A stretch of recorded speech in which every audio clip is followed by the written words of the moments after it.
क्या आपने कभी सोचा है कि लाखों डिग्री लेकर बेरोजगार क्यों हैं? जमीन बेच के मम्मी पापा का गहना बेच करके बीएड किए और जवान बहन अभी घर में है और वो बहन माँ इंतजार में है कि भाई को जॉब मिलेगा तो उसी पैसे से हमारी शादी होगी। अब बताइए क्यों हमारे बच्चे सालों तक स्कूल जाने के बाद भी जिंदगी की असली परीक्षा में फेल हो जाते हैं? और क्यों भारत जो दुनिया का सबसे युवा देश है अभी भी शिक्षा के क्षेत्र में पीछे हैं? तो इस वीडियो को अंत तक देखिए।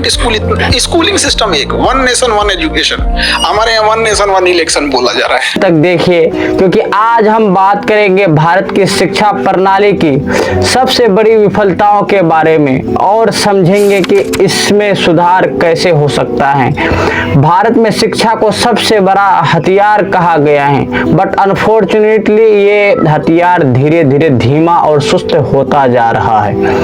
हर साल करोड़ों बच्चे स्कूल जाते हैं, लेकिन क्या वे वहां से समझदारी और स्किल लेकर निकलते हैं या सिर्फ डिग्री और अंकों की होड़ में फंस जाते हैं? आइए शुरुआत करते हैं पहले सबसे बड़े कारण से।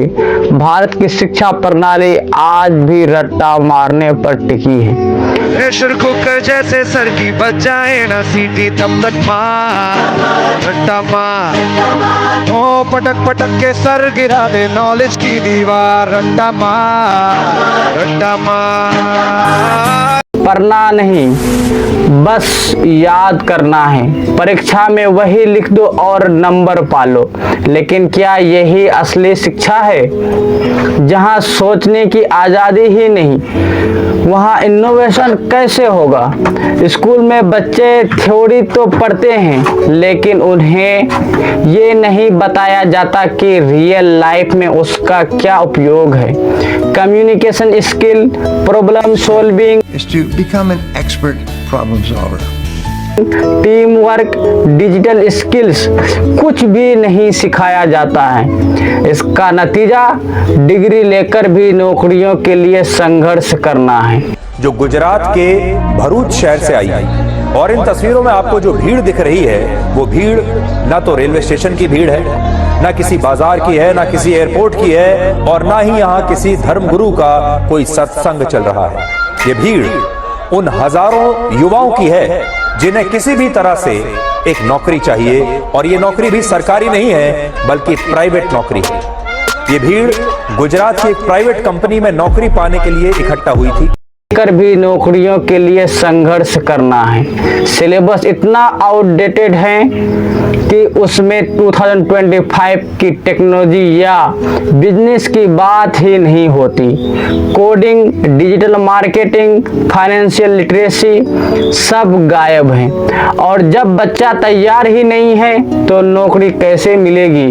हमारे देश में शिक्षकों की संख्या कम है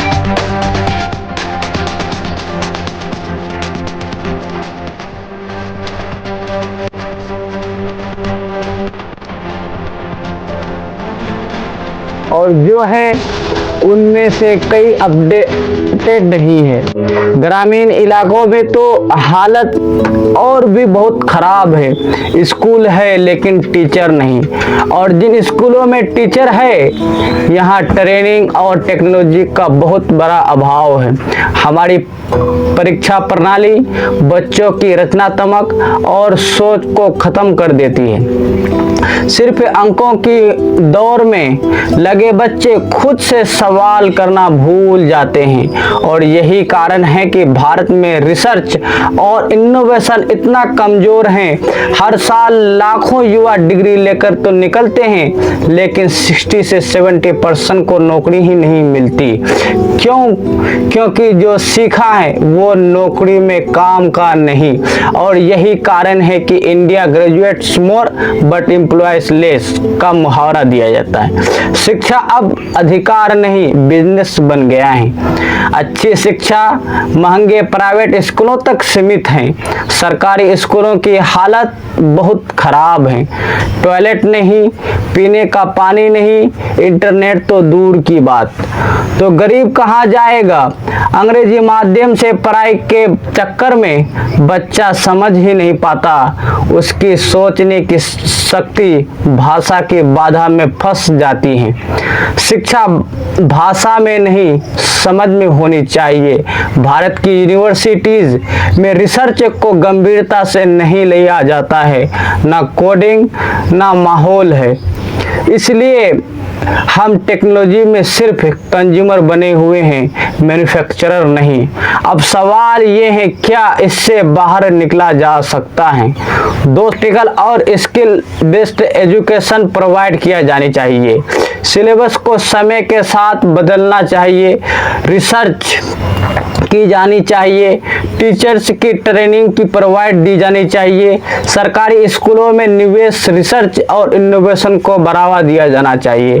मातृभाषा में मजबूत शिक्षा देनी चाहिए ताकि बच्चा अच्छी तरह से उसको समझ सके और उसको ढाल सके। जब ये बदलाव होंगे तब जाकर शिक्षा सशक्त बनेगी।